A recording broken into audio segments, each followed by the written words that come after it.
তিনিটা বিষয়ক লৈ ক্ষুব্ধ RSS ধৈৰ্য হেৰুৱাইছে RSSে শীঘ্ৰেই সলনি হ'ব কেইবাজনো মুখ্যমন্ত্ৰীৰ ভৱিষ্যত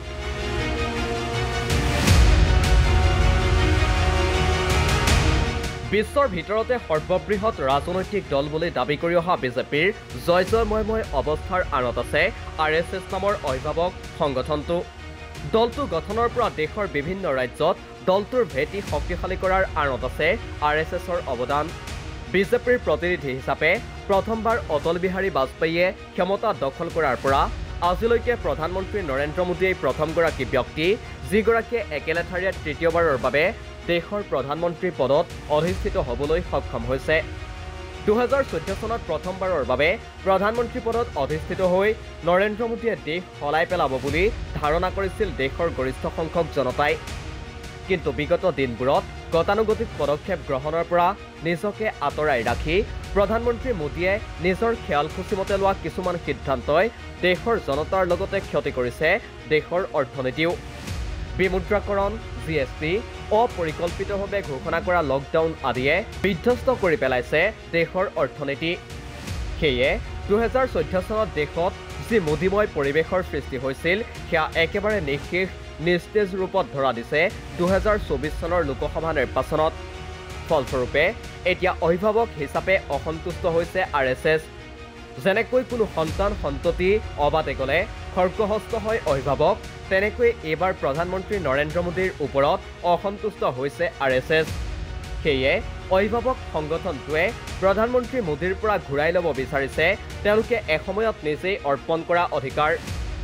RSSৰ প্ৰথম অসন্তুষ্টি হ'ল যদিও প্ৰধানমন্ত্ৰী মোদীয়ে তেওঁৰ নিজৰ দলৰ প্ৰতিনিধিৰে সৈতে এখন কেবিনেট গঠন কৰি বিভিন্ন দপ্তৰৰ দায়িত্ব চমজাই দিছে বিগত 11টা বছৰে সেই বেছিভাগ বিভাগৰে বিভিন্ন কাৰ্য সম্পাদন কৰি আহিছে প্ৰধানমন্ত্ৰীৰ কাৰ্যালয়েহে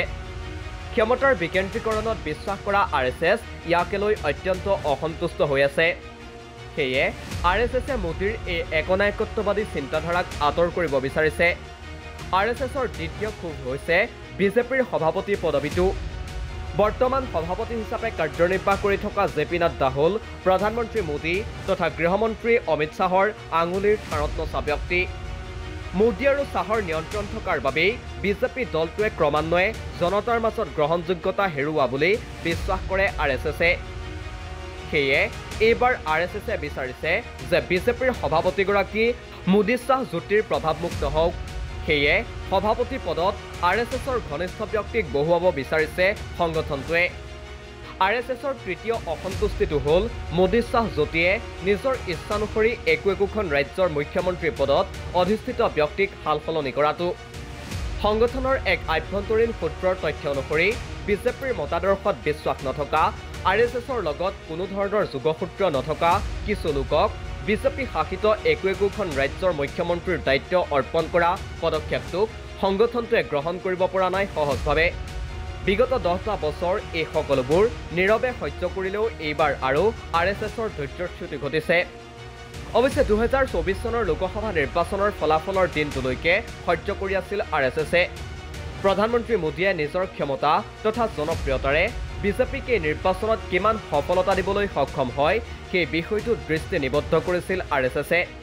কিন্তু বিগত লোকসভা নিৰ্বাচনত নিজে গেৰাণ্টি দি বেয়াকৈ মুখ থেকেচা খালে প্ৰধানমন্ত্ৰী মোদীয়ে তদুপৰি বিভিন্ন বিজেপি শাসিত ৰাজ্যত বিজেপিৰ লোকসভাৰ আসন হুৰাহুৰে কমাৰ বাবেও চিন্তিত হৈছে RSS সেয়ে মোদী মেজিক মোদী হাৱা মোদীৰ গেৰাণ্টি এজন বিশেষ ব্যক্তিক লৈ সৃষ্টি হোৱা পৰিৱেশ নিৰ্মূল কৰিব বিচাৰিছে RSSে তাৰে প্ৰথম পদক্ষেপ হিচাপে দলটোৰ সভাপতি পিছৰ পৰ্যায়ত দেশৰ বিভিন্ন ৰাজ্যৰ মুখ্যমন্ত্ৰী হলোৱা বদলোৱা বিষয়টোতো হস্তক্ষেপ কৰিব সংগঠনটোৱে